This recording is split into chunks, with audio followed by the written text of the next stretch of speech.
लोणचं म्हटलं की आपल्यासमोर येते एकदम भरपूर तेलाने पचपचीत असं लोणचं.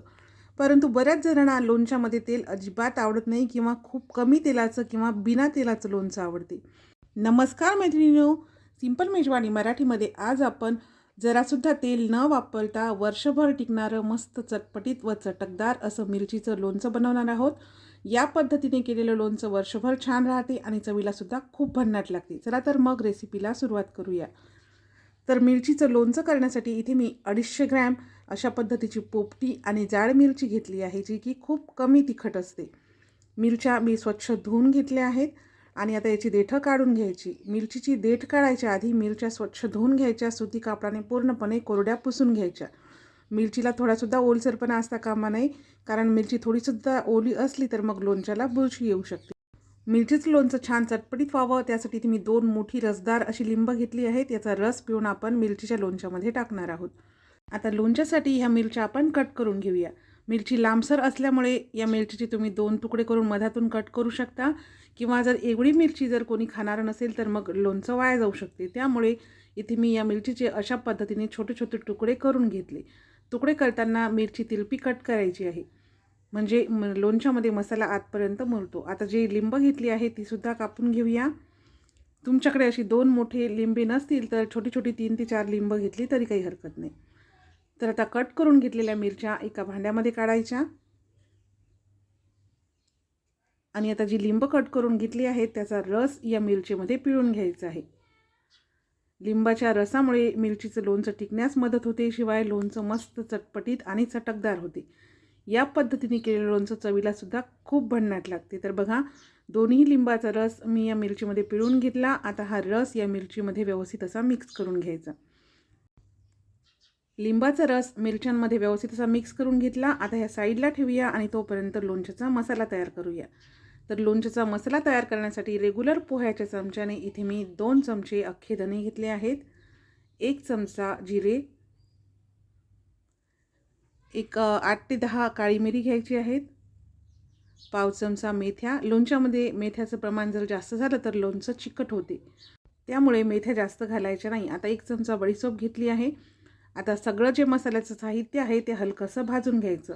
मसाल्याचं साहित्य हलकंसं भाजून घेतल्यामुळे काय होतं, यामध्ये जर थोडासा जरी ओलसरपणा असेल तर तो निघून जातो. तर बघा, हलकासा असं हा मसाला भाजून घेतला, याचा हलकासा इथे असा वास येत आहे. तर आता हा मसाला आपण काढून घेऊया. लोणच्यामध्ये टाकण्यासाठी इथे मी मोहरीची डाळ घेतली आहे. तर पोह्याच्या चमच्याने 4 चमचे एवढी मोहरीची डाळ इथे मी घेणार आहे. याऐवजी तुम्ही अख्खी मोहरी घेतली तरी काही हरकत नाही. तर आता ही मोहरीची डाळसुद्धा हलकीशी गरम करून घ्यायची, म्हणजे यामध्ये सुद्धा थोडा जर काही ओलसरपणा असेल तर तो निघून जाईल. तर बघा, मोहरीची डाळसुद्धा हलकीशी अशी गरम करून घेतली आहे. आता ही सुद्धा काढून घेऊया. आता बघा, त्याच पोह्याच्या चमच्याने आपण इथे 2.5 चमचे मीठ लोणच्यामध्ये टाकणार आहोत. तर मीठसुद्धा आपल्याला गरम करून घ्यायचं आहे, म्हणजे मिठामध्ये सुद्धा ओलसरपणा असेल तो निघून गेला पाहिजे. लोणच्यासाठी आपण जे कुठलं साहित्य वापरतो ते पूर्णपणे कोरडं असलं पाहिजे. तर बघा, मीठसुद्धा छान गरम करून घेतलं. तुम्ही बघू शकता मस्त सुटसुटीत असं मीठ झालेलं आहे. आता हे सुद्धा काढून घेऊया. आता एक मिक्सरचं स्वच्छ आणि कोरडं भांडं घ्यायचं. गरम करून थंड केलेले सर्व जे मसाले आहेत ते मिक्सरच्या भांड्यामध्ये टाकायचे. सुरुवातीला खडे मसाले घातले, नंतर मीठ, पाव चमचा हिंग घालायचं आहे. इथे मी 1 चमचा काश्मीरी लाल तिखट घालणार आहे. यामुळे लोणच्याला रंगसुद्धा खूप छान येतो आणि आपली मिरची कमी तिखट असल्यामुळे थोडंसं तिखट मी यामध्ये घातलेलं आहे. आपण जी मोहरीची डाळ गरम करून थंड केलेली आहे त्यामधली अर्धी डाळ या मिक्सरच्या भांड्यामध्ये घालायची, अर्धी डाळ अख्खी ठेवायची आणि मिक्सरवरती हा मसाला वाटून घ्यायचा.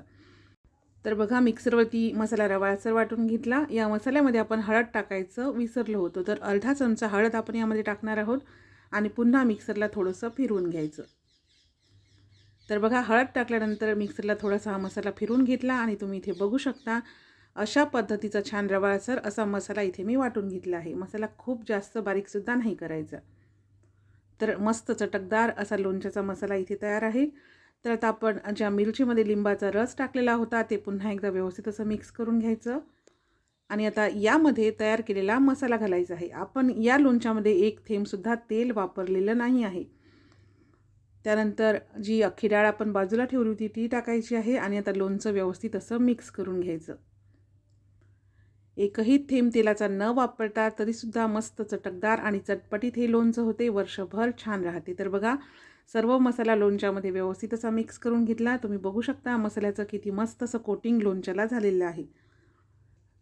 या पद्धतीने केलेलं लोणचं फ्रीजमध्ये वगैरे ठेवायची काहीही गरज नाही. वर्षभर चांगलं राहते. मस्त चटपटीत चटकदार हे लोणचं तयार होते. तर आता लोणचं भरण्यासाठी आपल्याला एक स्वच्छ आणि कोरडी काचेची बरणी घ्यायची आहे. लोणचं भरण्यासाठी कधी प्लॅस्टिकच्या बरणीचा वापर करू नका. काचेची किंवा चिनी मातीच्या बरणीमध्येच आपल्याला लोणचं भरायचं आहे. प्लॅस्टिकच्या बरणीमध्ये भरल्यामुळे लोणच्याला एक प्रकारचा वास लागतो. काचेच्या बरणीमध्ये लोणचं भरल्यानंतर लोणच्याची बरणी दररोज दिवसातून एक वेळा आपल्याला हलवून घ्यायची, म्हणजे लोणचं व्यवस्थित असं मिक्स होते. हे लोणचं फ्रीजमध्ये ठेवायची गरज नाही. हे लोणचं एक 8 ते 10 दिवसानंतर खाण्यासाठी तयार होते. तर तुम्हाला आजची ही मिरचीच्या लोणच्याची रेसिपी कशी वाटली हे कमेंट्समध्ये मला नक्की सांगा. रेसिपी आवडल्यास लाईक आणि शेअर नक्की करा. चला तर मग भेटूया पुन्हा एका नवीन रेसिपीसोबत.